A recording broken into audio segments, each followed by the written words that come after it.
প্রিয় ছাত্রছাত্রীরা, আজ আমি তোমাদের কাছে ক্লাস 6-এর গণিত প্রভাব বইয়ের কোষে দেখি 18.2-এর আগের দিন 1, 2, 3, 4, 5 অঙ্কগুলো খুব ভালোভাবে তোমাদেরকে বুঝিয়ে দিয়েছি। অবশ্যই সেই ভিডিওটা তোমরা একবার দেখে নিতে পারো। আমি আজ 6, 7, 8, 9, 10 এই 5টা অঙ্ক বাকি ছিল, সেগুলো আমি তোমাদের কাছে ভালো করে বুঝিয়ে দেবো। 6 থেকে দেখো, এবছর নেতাজির জন্মদিবসে আমাদের শারীরিক শিক্ষার শিক্ষক উপস্থিত ছাত্রদের 18, 24 ও 27 সারিতে দাঁড় করিয়ে কুচকাওয়াজ করেছিলেন। একসময় তাদের নীরের বর্গক্ষেত্রকারেও সাজিয়েছেন। ওই দিন আমরা কমপক্ষে কতজন বিদ্যালয়ে গিয়েছিলাম? তাহলে 18, 24 ও 27 আমরা কি করব? 18, 24 ও 27 লসাগু করে নেব। ঠিক আছে, তাহলে 18, 24 আর 27 আমরা লসাগুটা করে নেব। 3, 6, 18, 3, 8, 24, 3, 9, 27, আবার 3 দিয়ে দেবো, 3 দুগুণে 6, 3 তিরিকে 9, 2 দিয়ে দেবো, 2 একে 2, 2 4 8, 3। ঠিক আছে, এবার লিখে দেবো নির্ণেয় লসাগু সমান 3 গুণিতক 3 গুণিতক 2 গুণিতক 4 গুণিতক 3। ঠিক আছে, আমরা চাইলে এই 4টাকে আবার কিন্তু ভাঙতে পারি। ধরো 3 গুণিতক মানে এখানে আর একটু ভাঙতে পারি। ঠিক আছে, যেটা আমরা হয়ে যাবে 3 গুণিতক 2 গুণিতক 2 গুণিতক 2 গুণিতক 3, যেটা 4টাকে ভেঙে নিয়েছি। ঠিক আছে, এবার দেখো, তাহলে দুটো 3 আছে মানে 3 স্কোয়ার, দুটো 2 আছে মানে 2 স্কোয়ার। তাহলে পড়ে আছে কত? 2 আর 3 পড়ে আছে, 2 আর 3। তাহলে নিশ্চয়ই তোমরা দেখতেই পাচ্ছ। আমি এবার এটাকে একটু গুণ করে নেব। 3 তিরিকে 9, 9 দুগুণে 18, 18 দুগুণে 36, 36 দুগুণে 6, 108। ঠিক আছে, এবার দেখো, যেহেতু এটা পূর্ণবর্গ, যদি সবগুলোই মাথায় স্কোয়ার হতো তাহলে এটা পূর্ণবর্গ সংখ্যা হতো। যেহেতু দুটোর মাথায় স্কোয়ার আছে আর দুটো কিন্তু এমনি সিম্পল আছে, তাই এটা পূর্ণবর্গ সংখ্যা নয়। তাহলে লিখবো কি? 18, 24, 27 এর লসাগু পূর্ণবর্গ সংখ্যা নয়। সুতরাং পূর্ণবর্গ সংখ্যা পাওয়ার জন্য 18, 24, 27 এর লসাগুর সঙ্গে কাকে গুণ করতে হবে? যেটা দেখতেই পাচ্ছ মাথায় স্কোয়ার নেই, 2 গুণিতক 3। 2 গুণিতক 3 সমান 6 দিয়ে গুণ করতে হবে। অতএব তাহলে কি লিখব?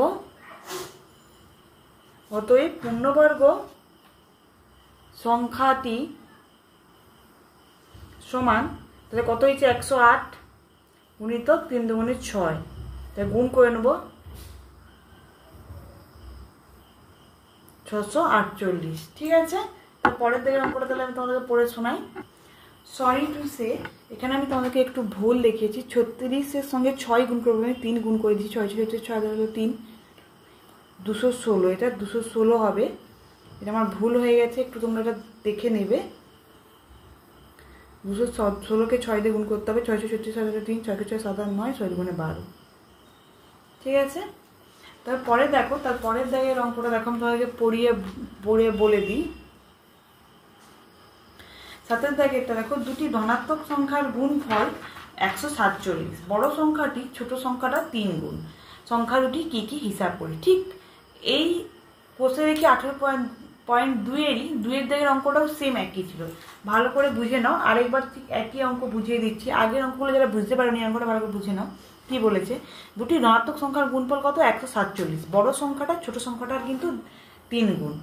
তাহলে ধরে নেব, কি বলছে? বড় সংখ্যাটা কিন্তু ছোট সংখ্যাটা 3 গুণ। তাহলে ছোট সংখ্যাটা কিন্তু কত বলেনি, বলছে কি বড় সংখ্যাটা হচ্ছে ছোট সংখ্যাটা 3 গুণ। তাহলে আমরা ধরে নেব ছোট সংখ্যাটা সমান এক্স। তাহলে বড় সংখ্যাটা কত? 3 গুণ, তার মানে এক্স এর সঙ্গে 3 গুণ হয়ে যাবে, তাহলে কত হবে? 3x। নিশ্চয়ই বুঝতে পারছো। এবার দেখো শর্তানুসারে আমরা কি লিখব, বলছে দুটি ধনাত্মক সংখ্যার গুণফল 147। ধনাত্মক সংখ্যা কোন, ছোট সংখ্যা বড় সংখ্যা, তাহলে গুণফল কি x গুণিতক 3x, তোমার গুণফল কত না 147।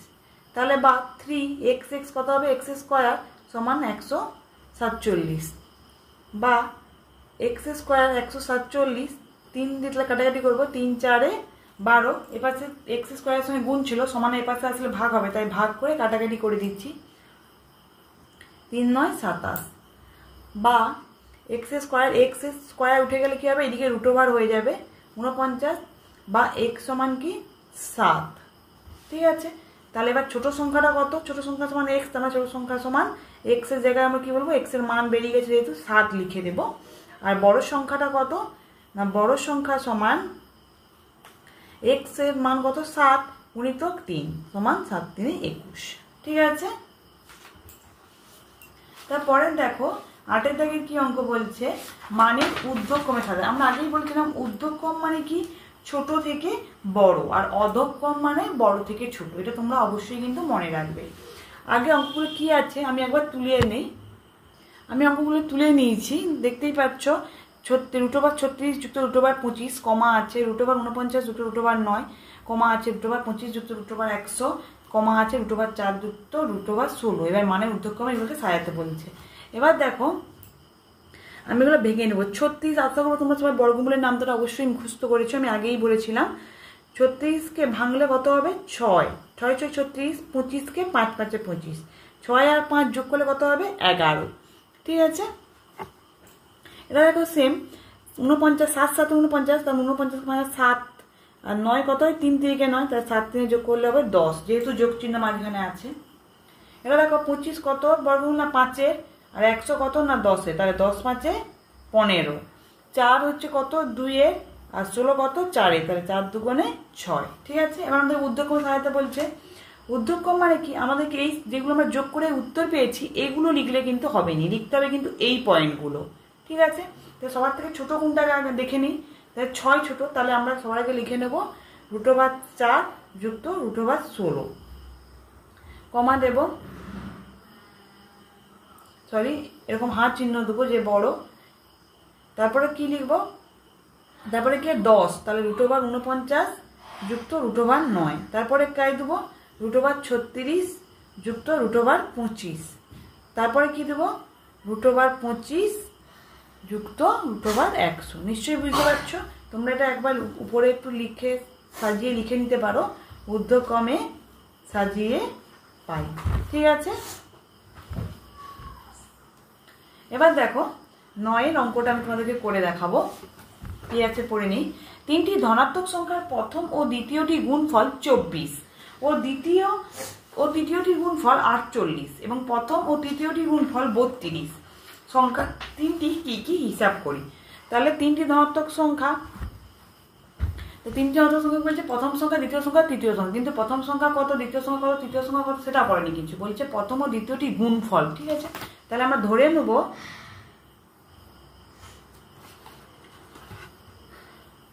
তাহলে ধরি প্রথম সংখ্যা সমান কত? a, দ্বিতীয় সংখ্যা কত সমান b,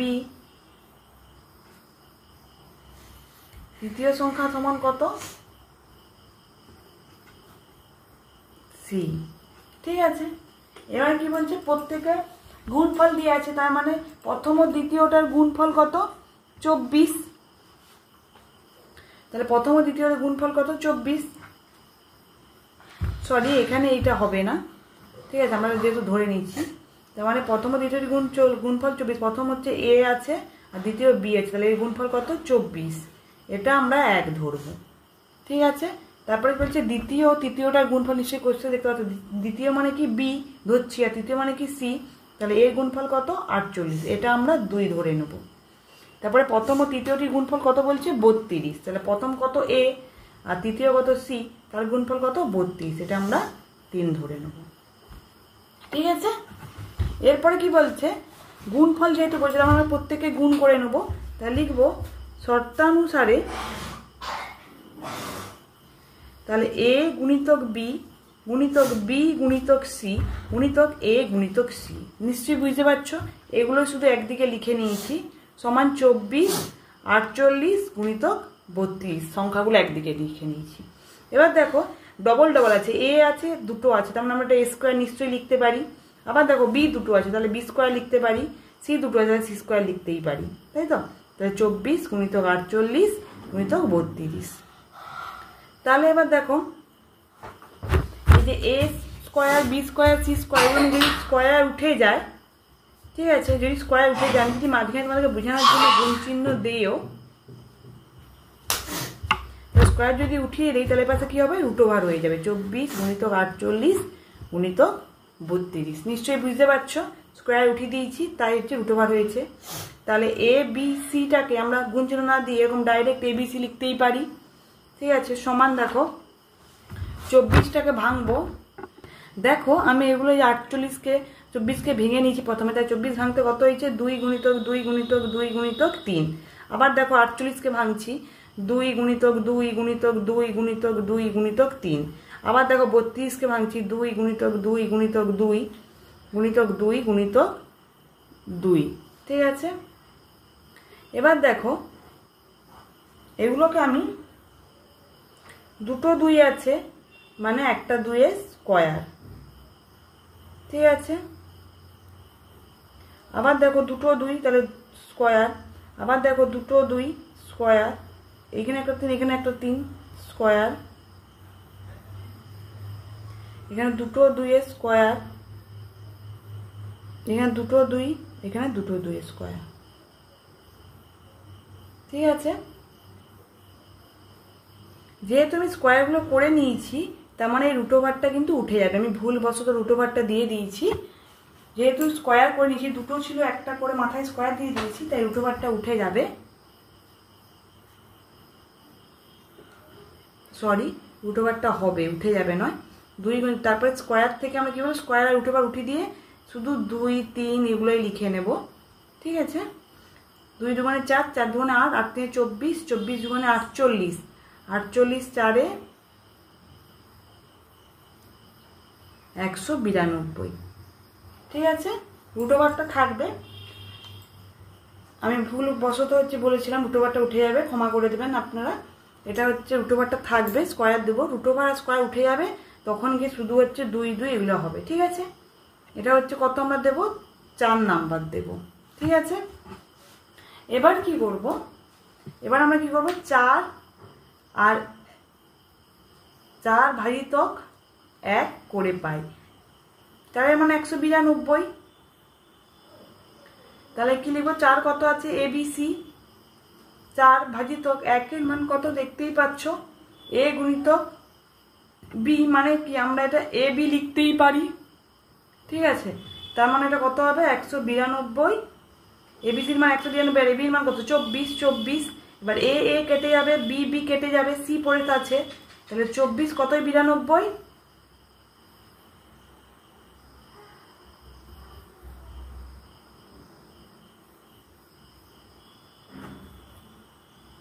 তাহলে দেখো 24 8 92, অতএব সি সমান কত 8, নিশ্চয়ই দেখতেই পাচ্ছ। আবার এরকম দেখো ঠিক এরকমই করে নেব। ঠিক, আবার কি করবো, 4 দিয়ে আবার 2কে ভাগ করবো, 1 ভাগ করতে সি এর মান বাড়াইছে, আবার 4 দিয়ে 2কে ভাগ করে নেব, যে 4 ভাজিতক 2 করে পাই, মানে 192 দিয়ে একবার 1 নম্বরকে ভাগ করবো, আবার 192কে দিয়ে মানে 4 নম্বর দিয়ে একবার 1 নম্বরকে ভাগ করবো, আবার 4 নম্বর দিয়ে একবার 2 নম্বরকে ভাগ করবো, আবার 4 নম্বর দিয়ে একবার 3 নম্বরকে ভাগ করবো, 4 ভাজিতক পাই। তাহলে 4 এর নিশ্চয়ই এ বি সি সমান কত 192, তাহলে 4 আর 4 এর মান কত এ বি সি ভাজিতক 2, 2 এর মান কত বি সি, তাহলে বি সিটা এখানে লিখতে পারি ভাজিতক, আর বি সির মান কত 48, তাহলে 48 লিখবো। তাহলে এখানে বি কেটে যাবে, এখানে সি কেটে যাবে, তাহলে এ সমান কত 48 4-এ, ঠিক আছে, নিশ্চয়ই দেখতেই পাচ্ছ। তারপর আবার কি 4 দিয়ে কাকে ভাগ করব, 192কে দিয়ে যে 3-এর যে মানটা পড়ে আছে তোমরা দেখতেই পাচ্ছ, এই 3-এর মানটা ভাগ করব। তাই ভাজিত 3 করে পাই। নিশ্চয়ই তোমরা বুঝতে পারছো 4-এর মান কত, 4 কত ABC ভাই 3-এর মান কত A গুণিতক C, আমরা এটা AC লিখতে পারি। তাহলে ভাজিত AC সমান ABCর মান কত 192 আর ACর মান কত দেখে নেব 32। তাহলে এটা কত হবে 6। তাহলে এখানে A কেটে যাবে, CC কেটে যাবে, তাহলে B এর মান বেরিয়ে গেল 6। তাহলে ঠিক আছে, নিশ্চয়ই বুঝতে পারছো সংখ্যা তিনটি কি কি হবে। তাহলে সংখ্যা তিনটি হবে 8 4 6, ঠিক আছে। তারপরে দেখো 10-এর দাগেরটা, প্রজাতন্ত্র দিবসে শারীরিক শিক্ষার শিক্ষক মহাশয় সমস্ত ছাত্রছাত্রীদের নিয়ে বিভিন্ন সময়ে 12 15 20 সারিতে দাঁড় করিয়ে নানা কুচকাওয়াজ করান। একসময় ছাত্রছাত্রীদের নিরেট বর্গাকার করেও সাজান। ওই দিন কমপক্ষে কতজন ছাত্রছাত্রী বিদ্যালয়ে উপস্থিত। তাহলে দেখো 10-এর জায়গাটা কত বলছে 12 15 20, এটা আমরা কি করব লসাগু করে নেব। 3 4 12, 3 5 15 20, 5 1 5, 5 4 20, ঠিক আছে। তাহলে আমরা কি লিখবো, নির্ণেয় লসাগু সমান 3 গুণিতক 5 গুণিতক 4, ঠিক আছে। এটাকে আমি 3 গুণিতক 5-এর যেহেতু দুটোই মৌলিক, 4কে আমরা 2 গুণিতক 2 লিখতেই পারি। তাহলে 3 গুণিতক 5 গুণিতক 2 স্কোয়ার করতেই পারি, যেহেতু দুটো 2 আছে। 5 3 15, 15 4 60, ঠিক আছে। এবার দেখো কি বলছে, যেহেতু একটা হচ্ছে আছে দুটোর মাথায় হচ্ছে স্কোয়ার নেই, তাহলে এটা পূর্ণবর্গ সংখ্যা নয়, বুঝতেই পারছো এই লসাগুটা। তাহলে লিখে নেব 12 15 20 এর লসাগু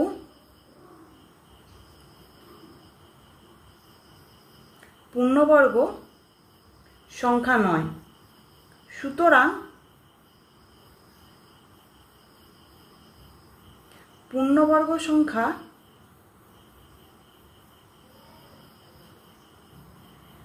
পাওয়ার জন্য 12 15 20 এর লসাগুকে 3 গুণিতক 5 সমান 15 দিয়ে গুণ করতে হবে। অতএব পূর্ণবর্গ সংখ্যাটি হলো 60 গুণিতক 15 সমান 900, ঠিক আছে। তোমাদের যদি আমার এই ভিডিওটা ভালো লেগে থাকে অবশ্যই লাইক কমেন্ট আর বেশি বেশি করে শেয়ার করে দেবে, যাতে অন্য বন্ধুদেরও সুবিধা হয় খুব তাড়াতাড়ি শিখে নেওয়ার জন্য। আমার ভিডিওগুলো আগে পাওয়ার জন্য অবশ্যই সাবস্ক্রাইব করে রাখবে। ধন্যবাদ। তোমাদের যদি এই অঙ্কগুলোর মধ্যে কোনো অঙ্ক বুঝতে অসুবিধা হয় অবশ্যই আমাকে কমেন্ট করে জানাতে পারো, আমি আবার সেই অঙ্কটা তোমাদেরকে ভিডিওর মাধ্যমে বোঝানোর চেষ্টা করব। আর দেখো আমি পরীক্ষাতে বেশিরভাগ পরীক্ষাতে দেখেছি এই কোশ্চেনটা খুবই দেয়, এই কোশ্চেনটা খুবই ইম্পর্টেন্ট, অবশ্যই তোমরা কিন্তু বাড়িতে প্র্যাকটিস করবে। ধন্যবাদ।